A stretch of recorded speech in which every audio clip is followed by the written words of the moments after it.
Arya Kamandanu merasa iba melihat Marah Silu yang menjadi korban ketidakadilan.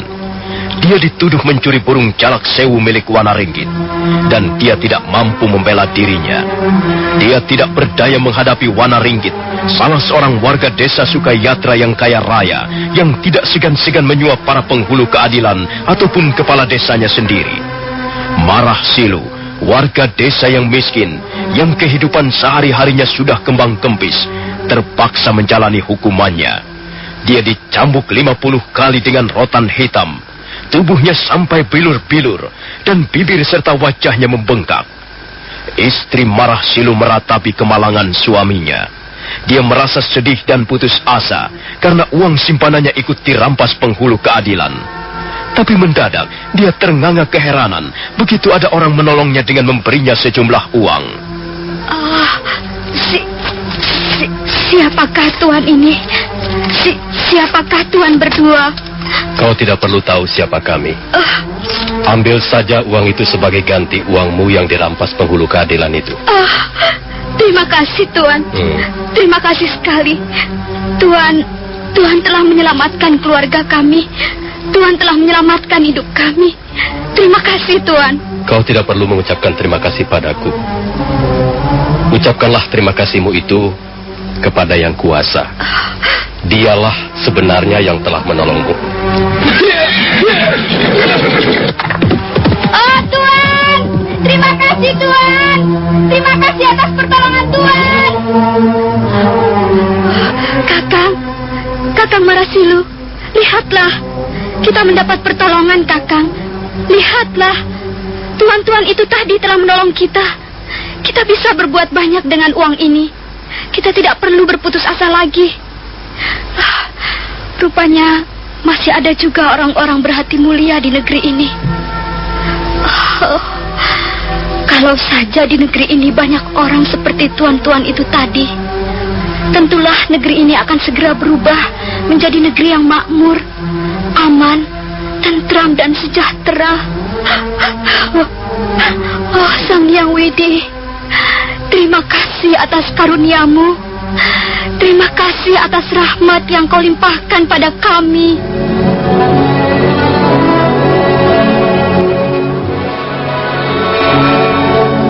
Rangga Lawe dan Arya Kamandanu terus memacu kudanya ke arah selatan. Mereka berkuda di atas jalan setapak yang kanan kirinya banyak ditumbuhi pohon-pohon pakis. Mereka menghentikan kudanya sejenak begitu tiba di perbatasan desa Sukayatra. Nah, Kamandanu, apa yang telah kita saksikan di desa Sukayatra itu tadi? Sebenarnya kita ingin melihat jalannya sidang pengadilan, Gusti Ranggalawe. Kita ingin melihat keadilan. Tapi justru sebaliknya, kita melihat ketidakadilan. Begitulah kenyataan yang ada sekarang ini, Kamandanu. Ketidakadilan merajalela. Kebenaran kehilangan maknanya. Pemerintah Kediri menindas rakyat sampai ke pelosok-pelosok desa. Orang yang bernasib seperti Marah Siluk itu tadi banyak sekali jumlahnya di negeri ini. Mereka adalah orang-orang kecil yang tidak mempunyai suara apa-apa, yang diperlakukan seperti seekor kerbau. Mereka orang-orang yang tidak pernah diperhitungkan. Marah Siluk sebenarnya bisa dibebaskan dari tuduhan sebagai pencuri, Gusti. Tuduhan itu sebenarnya hanya merupakan siasat Wanaringgit. Wanaringgit itu adalah orang kaya di desa Sukayatra. Dia menjalin hubungan yang sangat erat dengan kepala desa ataupun dengan pemerintah Kediri. Dan dia juga ingin menancapkan pengaruhnya kuat-kuat di desanya. Dengan menyeret Marah Siluk ke sidang pengadilan, dia bermaksud unjuk gigi. Dia ingin lebih ditakuti. Dia ingin lebih diperhitungkan lagi. Sebenarnya dia juga tahu bahwa Marah Siluk tidak mencuri. Tapi ya, begitulah Kamandanu. Agaknya keadilan di negeri ini sudah bisa ditukar dengan sejumlah uang. Pamor keadilan sudah pudar. Orang-orang silau melihat harta, melihat pangkat dan kedudukan. Mereka tidak lagi memperdulikan suara-suara kebenaran. Mari kita teruskan perjalanan. Baik, Gusti. Silakan.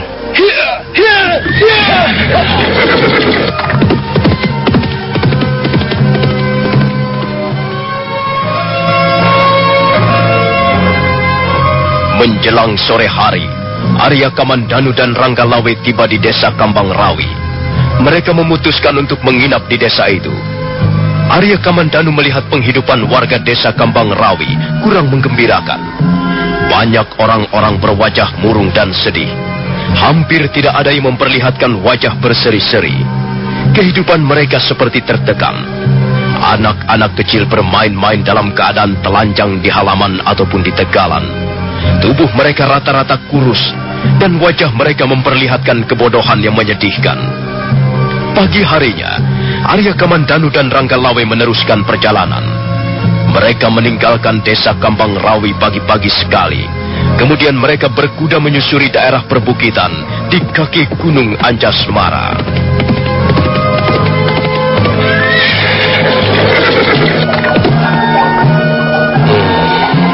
Desa apa ini namanya?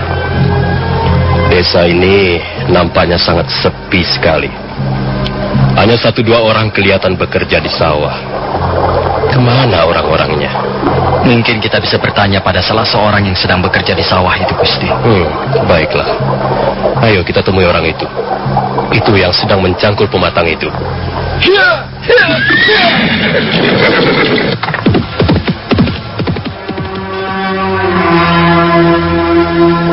Maaf, Pak. Kami ingin bertanya, desa apakah ini namanya?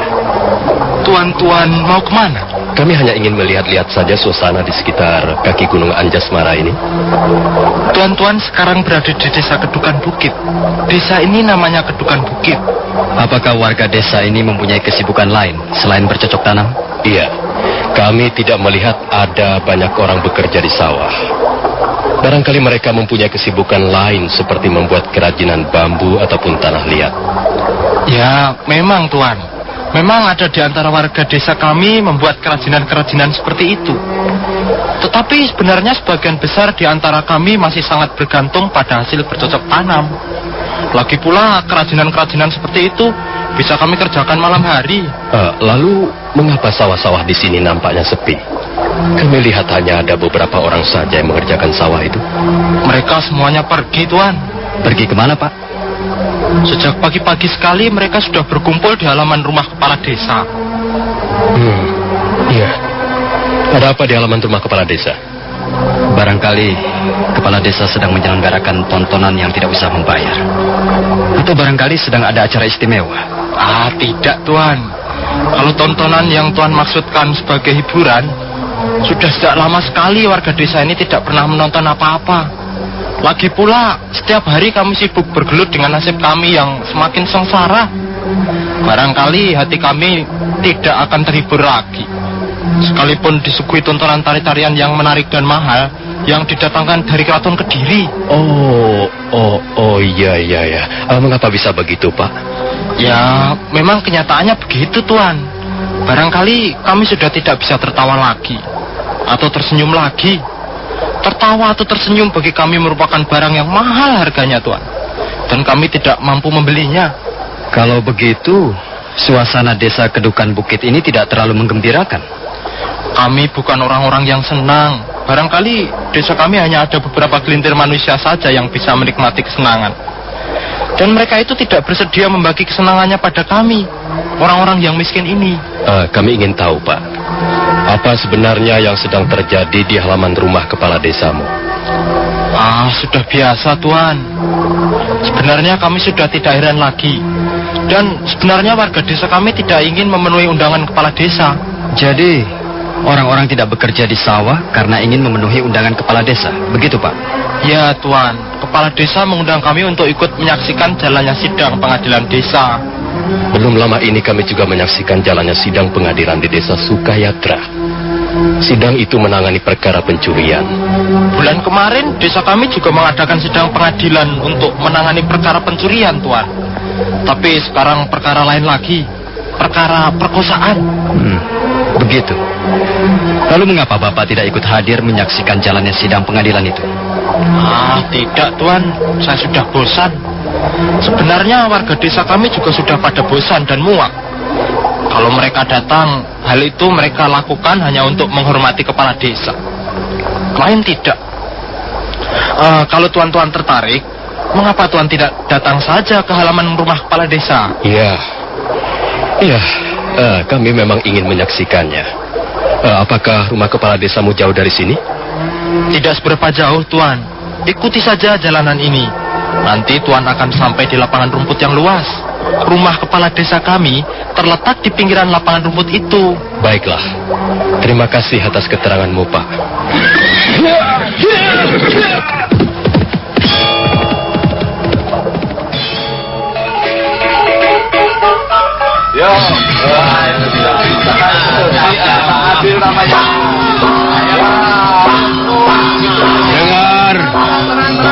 Dengar warga desa Kedukan Bukit semuanya.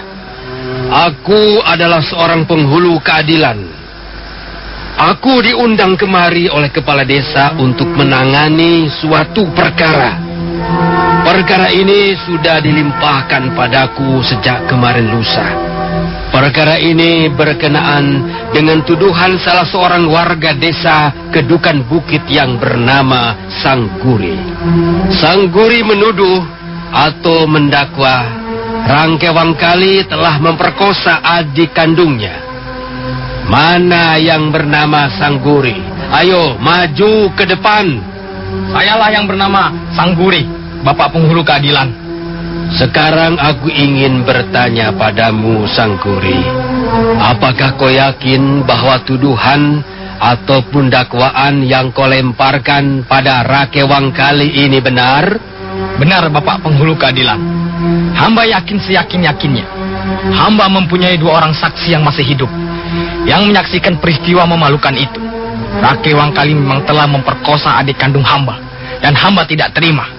Hamba membuat surat tuduhan itu, dan sekarang hamba akan meneruskannya menjadi sebuah tuntutan.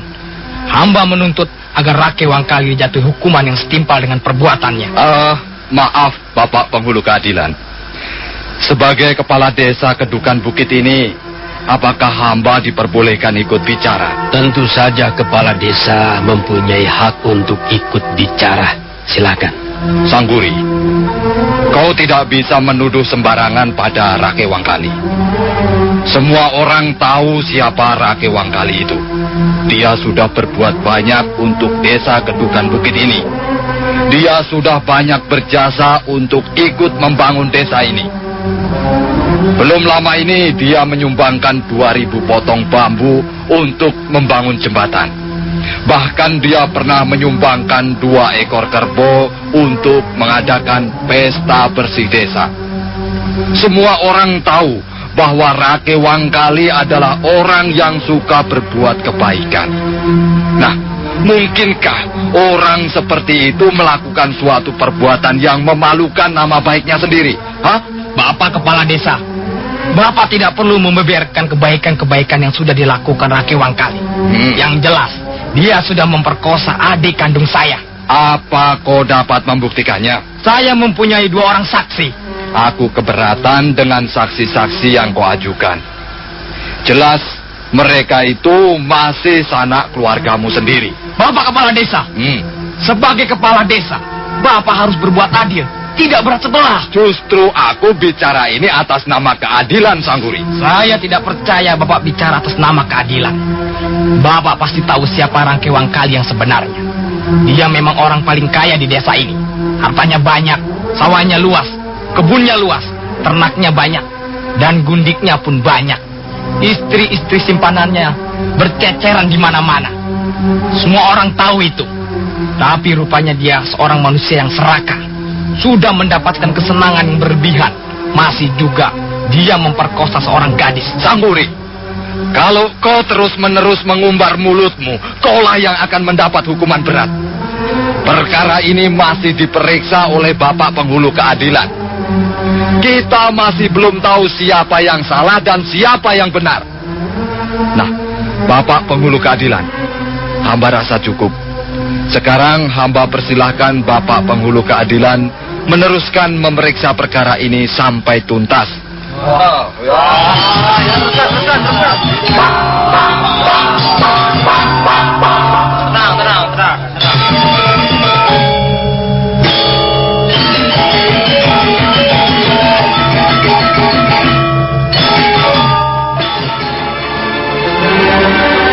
Warga desa yang berkumpul di halaman rumah kepala desanya nampak kurang puas. Mereka dapat melihat bahwa sikap kepala desanya memang berat sebelah. Mereka semua tahu bahwa kepala desa Kedukan Bukit adalah seorang kepala desa yang bisa disuap. Nah, bagaimanakah kisah selanjutnya? Apakah tuntutan Sang Guri akhirnya akan dipenuhi oleh penghulu keadilan? Saudara pendengar, silakan menunggu seri berikutnya. Sampai jumpa.